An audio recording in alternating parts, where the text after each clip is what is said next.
Hello and welcome. I'm Carol Cram, host of the Art and Fiction podcast. This episode features Finola Austin, author of Bronte's Mistress, listed in the literature category on Art and Fiction. Finola Austin, also known as the Secret Victorianist on her award-winning blog, is an England-born, Northern Ireland-raised, Brooklyn-based historical novelist and lover of the 19th century. By day, she works in digital advertising. Bronte's Mistress is her debut novel. Welcome to the Art and Fiction podcast, Finola. Thanks for having me. I'm just thrilled to have you here because I want to start off by saying that I thoroughly enjoyed Bronte's Mistress. I listened to the audiobook edition. It was extremely well done. I was really seeing the world from Lydia Robinson's point of view. I also really liked that she was not always that likable, and yet I really couldn't help rooting for her, which I'm sure was your intention. So to start off, could you give us a summary of Bronte's Mistress for listeners who may not have read it yet? Absolutely. So Bronte's Mistress is my debut novel. It came out in 2020. It's a work of historical fiction, but based on a true story and real people, some of whom you might have heard of. So Bronte's Mistress is all about a woman called Lydia Robinson, who was rumoured to have had an affair with Branwell Brontë, brother to the famous Bronte sisters. So you might remember reading Jane Eyre and Wuthering Heights in school. Some of you who are Bronte fans might know of the dissolute brother Branwell. And one of the bad things he was meant to have done was to have this scandalous affair with his employer's wife. She was described by Charlotte Bronte's first biographer, Mrs. Gaskell, as a profligate woman who tempted Branwell into the deep disgrace of a deadly crime. But in my novel, I really start to give her a voice and tell her side of this scandalous story. Yes, and I think that's what is so wonderful about it because, she's had a bad rap for years. So when you started writing the novel, or when you got the idea for the novel, it was Lydia's story that fascinated you the most, it sounds like. So what was it, the sort of theme that you were trying to get through with using Lydia as the central character? So I grew up reading 19th century fiction. I love the Brontes as well as a host of other novelists from that period. And I went to university and studied literature. I did classics in English at Oxford for my undergraduate, followed by a master's in 19th century literature. And so this was a period I was very familiar with. I knew I wanted to write historical fiction, and I'd been kind of working on some ideas in that space for a while. But it was when I read Mrs. Gaskell's biography of Charlotte Brontë, A Life of Charlotte Brontë, for the first time and stumbled on those patches of text about Lydia Robinson that I was hit by this idea. And I think why it really struck me was, one, there was the kind of internalized misogyny of a lot of what Elizabeth Gaskell was writing about this woman, really blaming her for the affair in a way that's familiar to many of us, where we see kind of women being blamed for men's wrongs. But what really struck me first and foremost was how different Lydia Robinson was as a character compared to the protagonists of some of the Bronte sisters' novels, and in particular Charlotte's novels. So Charlotte's heroines are, by and large, young, poor, plain, and virginal. And here was Lydia Robinson, who, while not old, as she starts the novel at 43, that's substantially older than any other Bronte heroine. She is older, she's richer, and she's also sexually experienced. She's had 5 babies, 4 of whom have survived by the time that my novel starts. And so I was fascinated at this idea that even if you had all these advantages compared to what Charlotte and her sisters had to deal with, even if you were considered to be accomplished and beautiful as Lydia Robinson was by her contemporaries, at the end of the day, she's still a woman in a society that puts a lot of restrictions on her.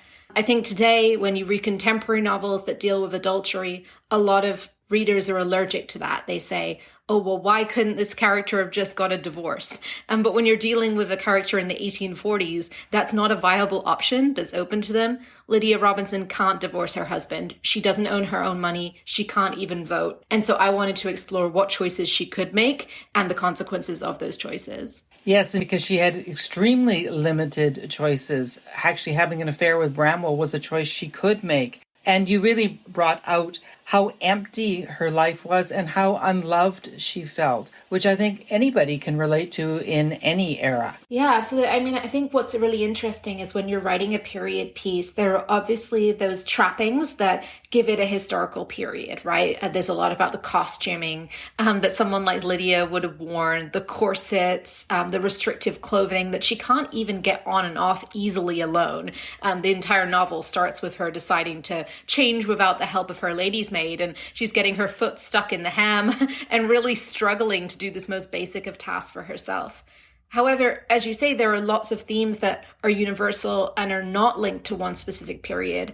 So one amazing resource that I used for a couple of different things in the novel is looking at Reddit. I love looking at Reddit and looking at the experiences that people have, especially when they're very different from my own. So 2 subreddits I looked at the Dead Bedrooms subreddit, where you see men and women both talking about being stuck in relationships that are sexless, marriages where they're unhappy with their sex lives, which is true for Lydia Robinson.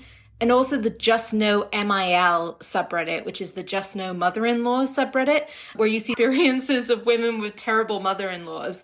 So I'm not married, and anyone I've ever dated, I've actually quite liked their mothers. So this is not an experience I've had firsthand. But I have heard from people who have self-proclaimed monsters-in-law that my depiction of Lydia's relationship with Edmund's mother was pretty spot on, and I have Reddit to thank for that. That's amazing. I've never thought about using Reddit for that. Thank you. That's inspiring to me. I can have a look there. Dead Bedrooms of Reddit. That's hilarious.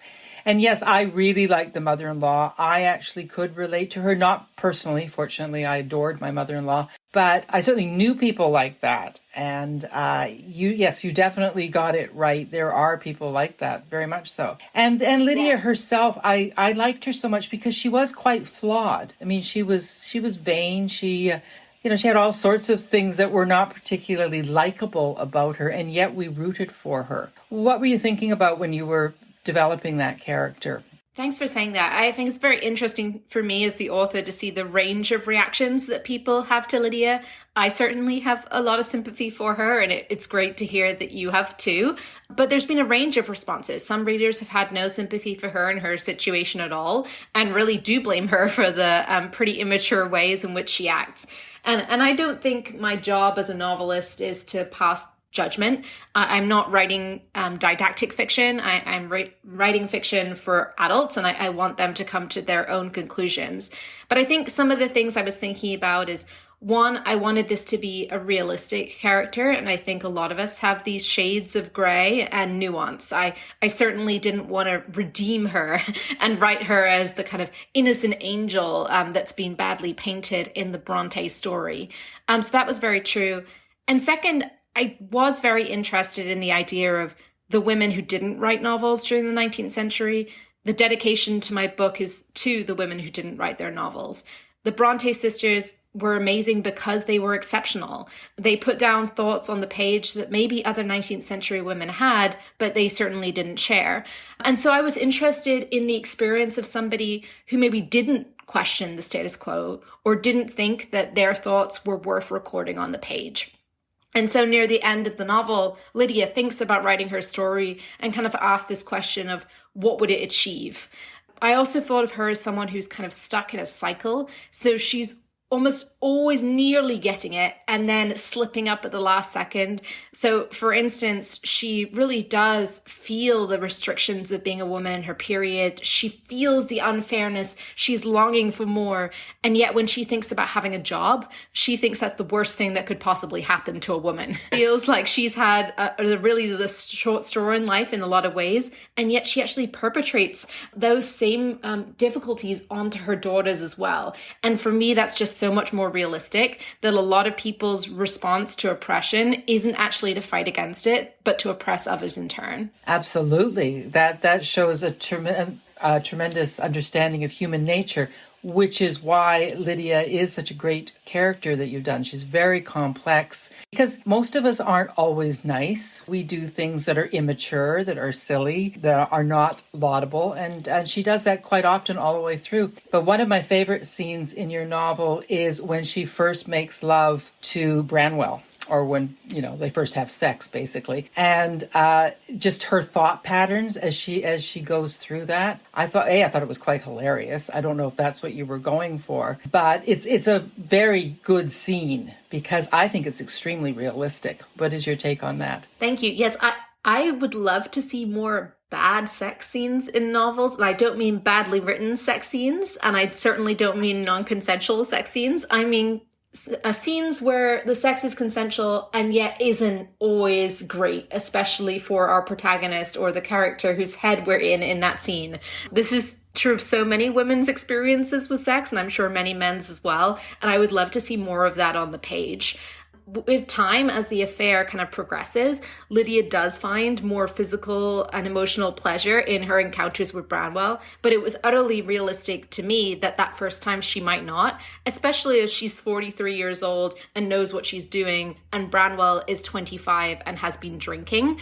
They're also in a dovecot on the grounds of her home, Thorpe Green Hall, which is not the most comfortable kind of setting for a tryst. I did have some fun and some humor with that as well, kind of looking at the pathos of these highfalutin kind of romantic notions that Branwell's professing against the dirty reality of being in a dovecot that's covered in pigeon poop. Exactly, because you sort of built it up that finally they're going to get together and oh my goodness, she's finally going to get what she wants. And then that is not exactly really what happens, although as you say, things do get better.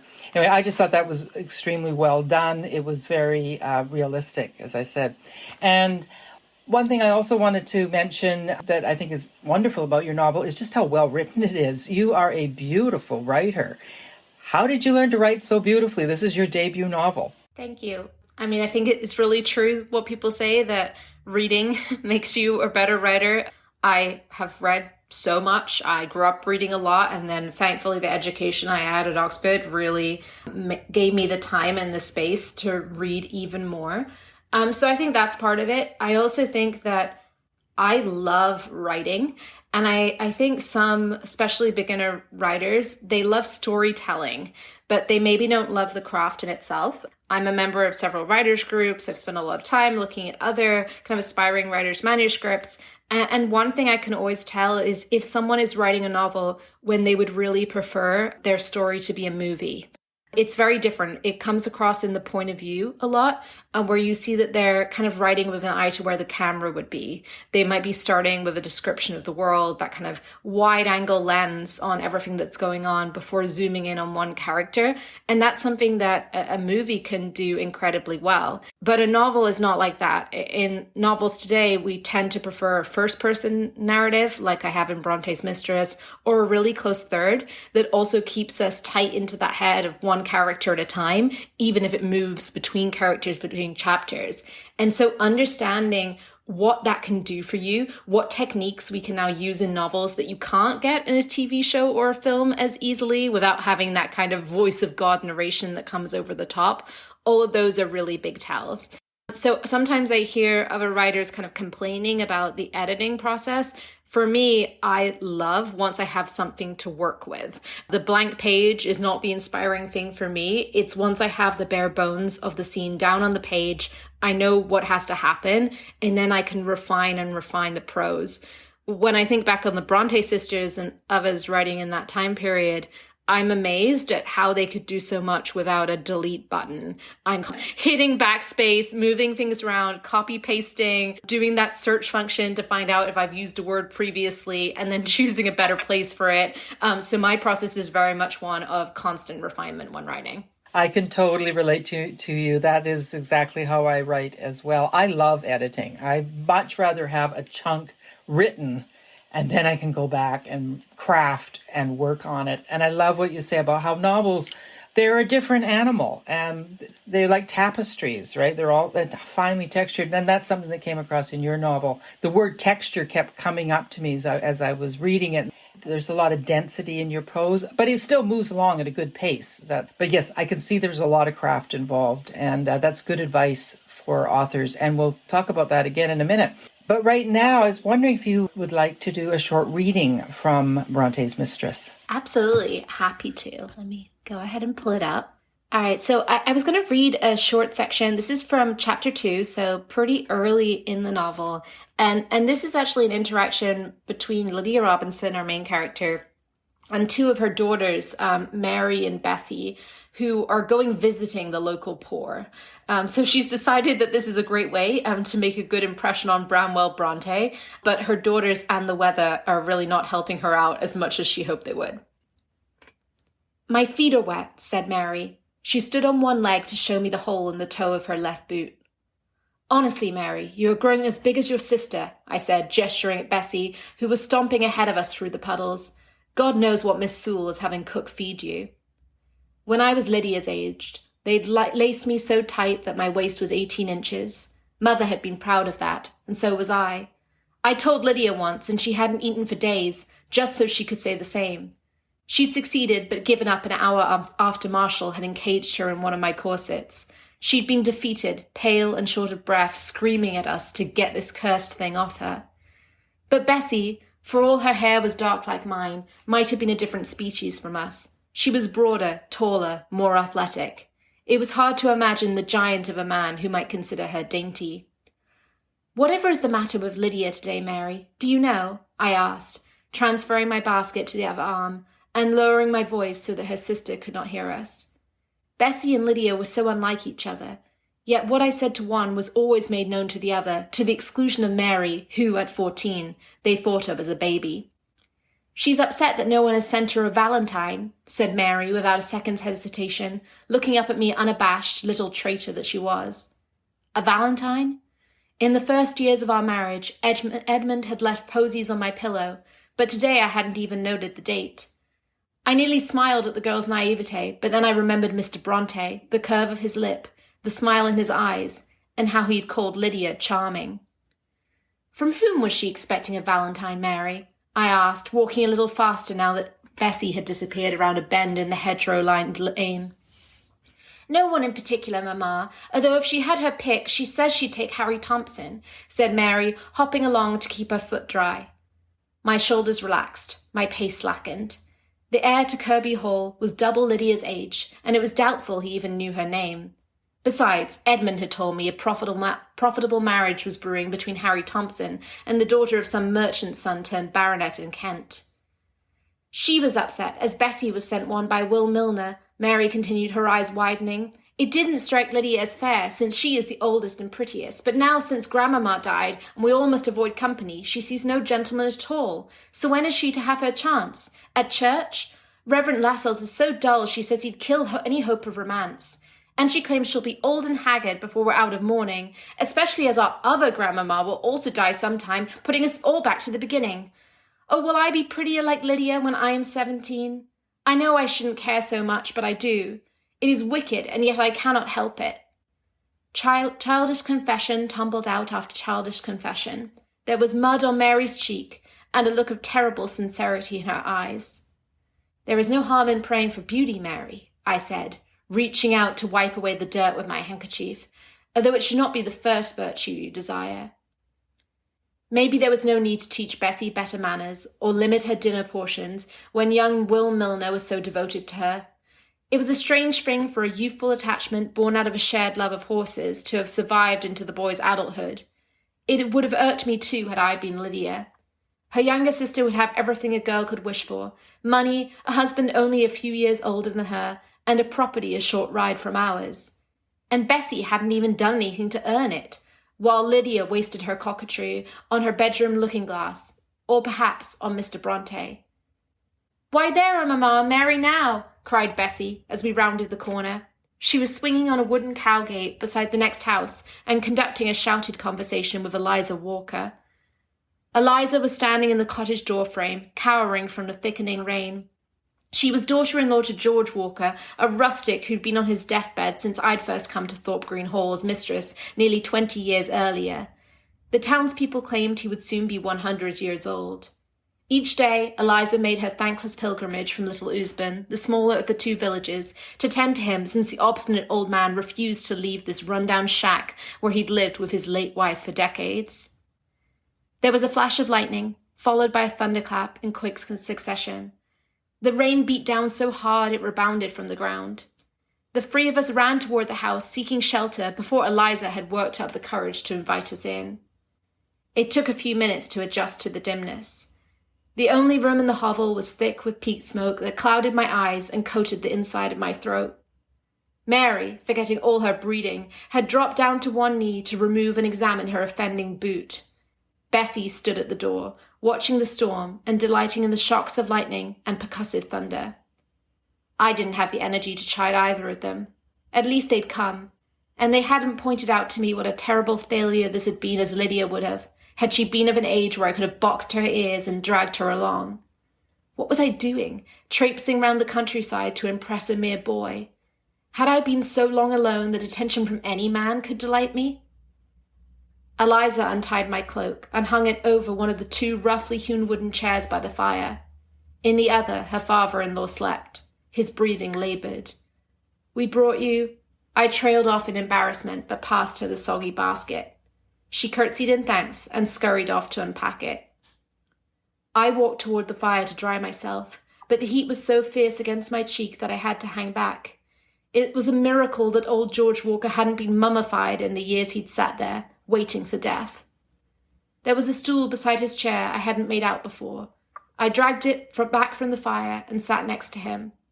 I gazed up at his face, took his ancient and withered hand in mine, and tried not to gag at the smell of feces and tooth decay.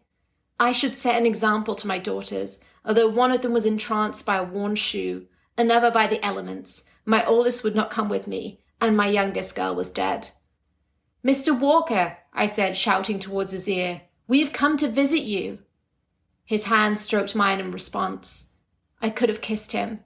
There was someone in the world who thought me young and good, who took joy from my presence. "You were in our prayers," I said, my confidence growing. "You and your family." I could not make out her expression in the gloom, but Eliza was watching me. George tried to speak, but only a cough came out. "Mary, fetch Mr. Walker some water," I said, but she gestured toward her unshod foot, and Eliza had passed me a mug before I could call to Bessie. "Here." I raised it to the old man's lips with the reverence of a vicar doling out the communion wine. He gulped down what he could, although at least half of the water ran down his bearded chin, the droplets hanging like dew from the scraggly grey hairs. "You do me such good, my child. Thank you," he said, shutting his eyes from the effort of speaking. My heart seemed to swell bigger. "Your visits always do me so much good," he croaked. "Yours and the curate's. You are truly an angel, Miss Bronte." I jerked away from him and dropped the cup to the floor. Eliza turned to scrub the already clean table, unable to look at me. "Mary, put that boot on now," I said, grabbing my still dripping cloak and hauling her up. "We're leaving." Oh, that's great. That's a great scene. And I just love it when he calls her Miss Bronte. Yes, for her, it's kind of a once-in-the-blue-moon thing, remembering to visit the poor. But Miss Bronte, in this case, this is Anne Bronte, who's a governess in her home, is the one who goes regularly. Yes, finally she's doing a good deed. Finally somebody is recognizing her as being kind and nice, even though she really isn't. And then the Miss Bronte, yes, that's well done. And you really evoke the scene there. We can really see Lydia in that hovel that they live in. Thank you very much. That was a great snapshot of your novel. I wanted to ask another few questions about Bronte's Mistress. Something that really intrigues me as a novelist myself is how you turn your real characters into fictional ones. I mean, what were some of the concerns or the issues that face the historical novelist who does that? Yes, so I think there's a few things. There are certainly many issues, but the first thing I'll say is that in some ways, when you are working with real people and with real events, you never quite have to face the blank page that we were talking about so dreading earlier. For me, it almost felt like having a co-writer for Bronte's Mistress, the fact that the history was there for me. So I did a full year of research before I started writing.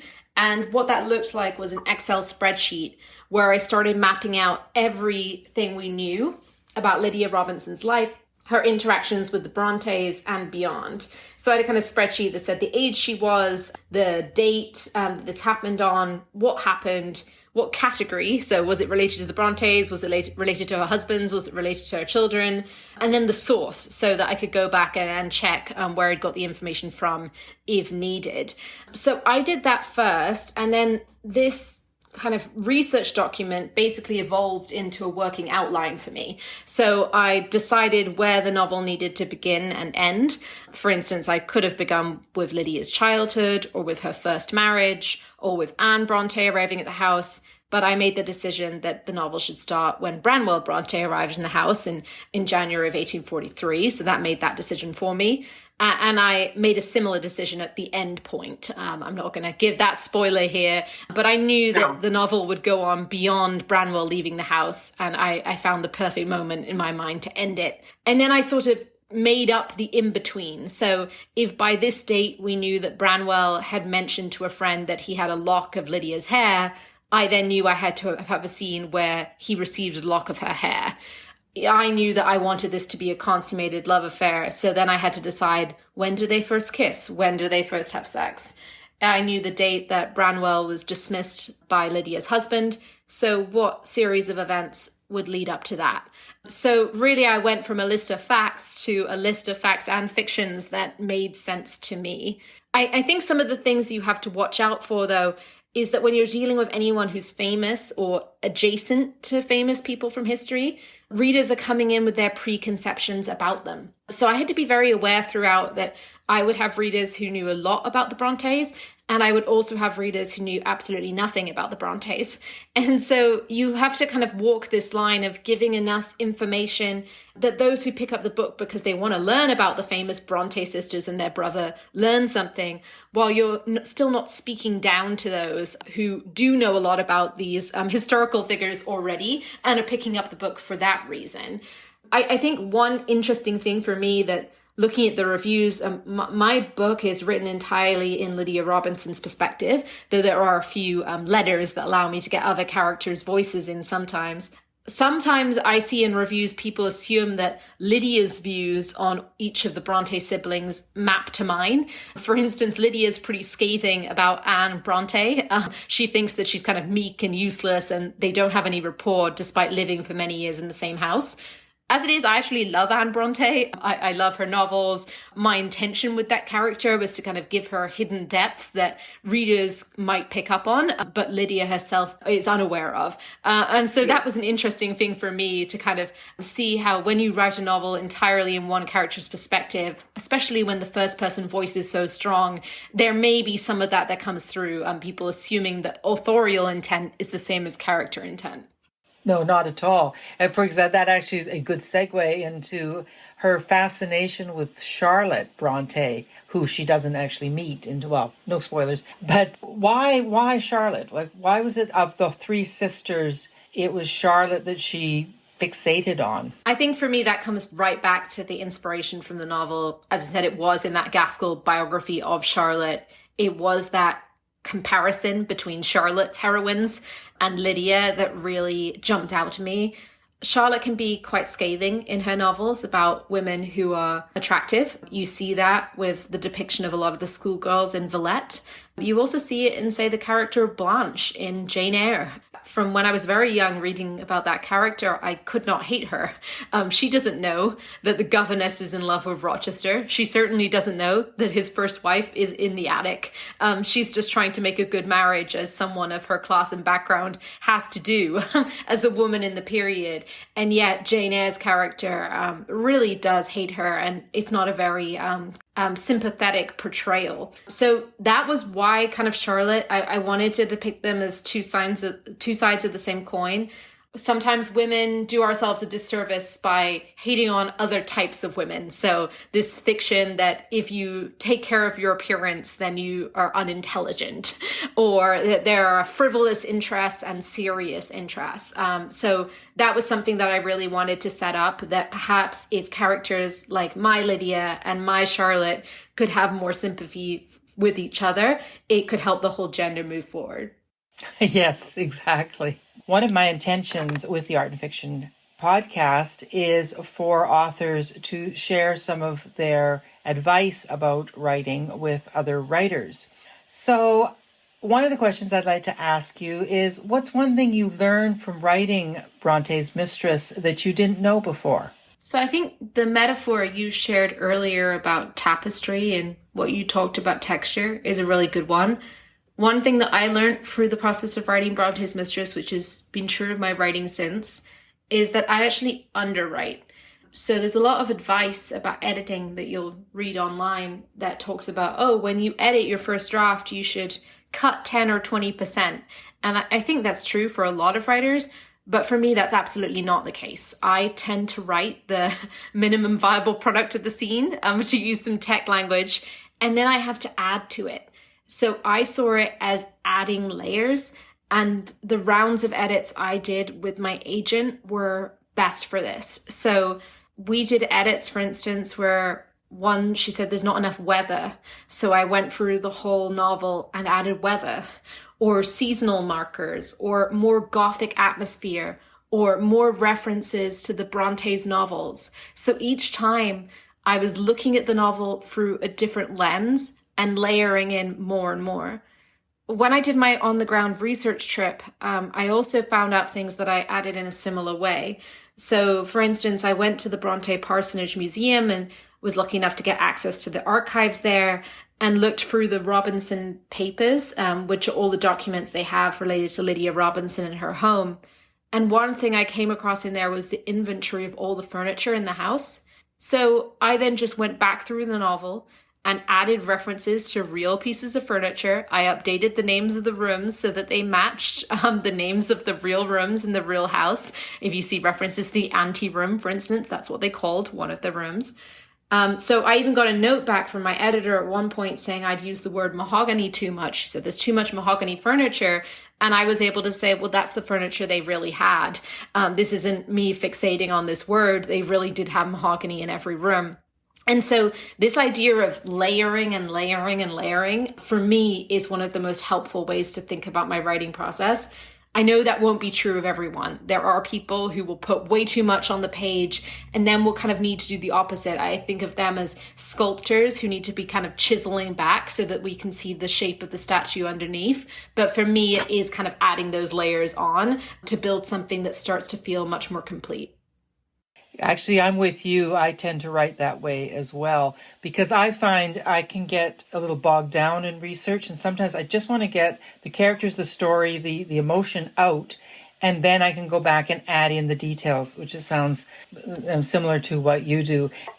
Yes, I think often beginner writers don't realize just how much goes into writing a novel, and that, no, you don't get it right first time, and that it does require many, many drafts and input from other people.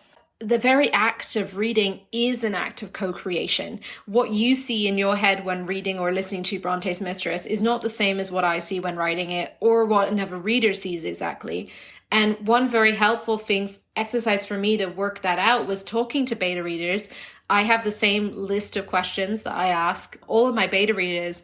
And sometimes you'll ask someone like, can you describe this setting or describe this character? And they'll give you a really detailed description that does not resemble what it said in the novel at all. I mentioned that Lydia has dark hair many times through the course of the novel. I mentioned that she's getting gray hairs. I still had at least one beta reader tell me that they pictured her as blonde. And at the end of the day, readers are going to do what they're going to do. Sometimes people take people that they know in their real lives as the model for characters, or famous actors. Or one person told me, I pictured my school when I thought about the house that she lived in. We all have different images that we pull upon while building that reality. And yes, this idea of co-building it with readers, well, you need to know what some readers think. You can't just be in a garret romantically dashing off pages alone. Yes, and of course you'll never know what they all think, as you said, which is why it's so much fun to do this.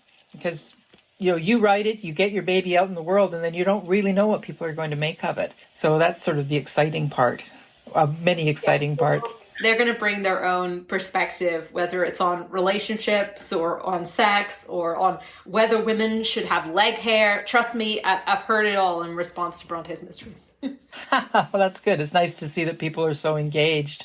What's one piece of advice that you would give to a beginning writer? I think the most important one is that you shouldn't wait around for inspiration. I know that other writers have said this much better than me.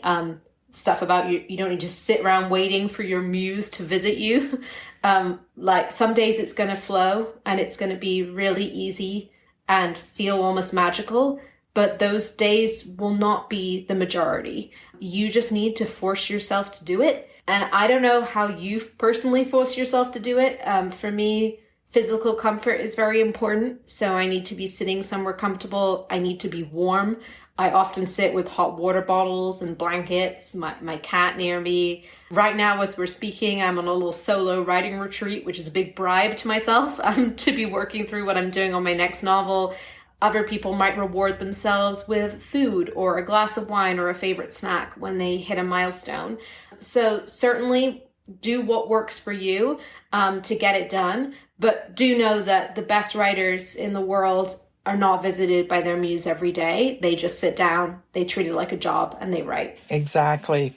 Somebody calls it bum glue. You just have to do it. It is hard work. It would be nice if we always had that wonderful feeling you get when it works really well and you're inspired. But yeah, that's not the norm. Hollywood has given us such a disservice here because in every biopic about a writer, you see something happening in their life and then they're struck by inspiration and they run up the stairs and into their office and start scribbling on pages. And even on the rare times I have been inspired by something that's happened to me in my real life, often those are things that you've percolated on for years or fragments of conversation that have been somewhere in the back of your psyche that somehow come up again. It's very rare to kind of get that flash of inspiration and have to dash off a chapter in the moment. Oh, I know. And I love those montages of them writing over several weeks, pages flying. Yeah, right. But Hollywood has done us a disservice. People think it's a lot easier than it is. Yeah, no, I'd love montage mode. If that was something I could just put on for myself and fast forward a few months and have a never completed novel, I'd love that. Oh, wouldn't we though?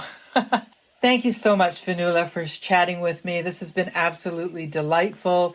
If you haven't read Bronte's Mistress, listeners, go out and get it. It's a wonderful novel. So thank you so much for being here. Thanks for the great questions.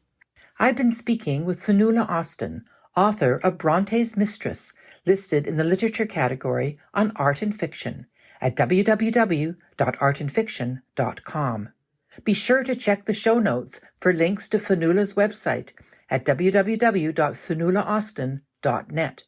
You'll also find the link to a 20% discount on a subscription to Pro Writing Aid, a fantastic editing tool for writers. Please follow Art and Fiction on Twitter and Facebook and subscribe to the Art and Fiction podcast and give it a positive review or rating wherever you get your podcasts. Thanks so much for listening.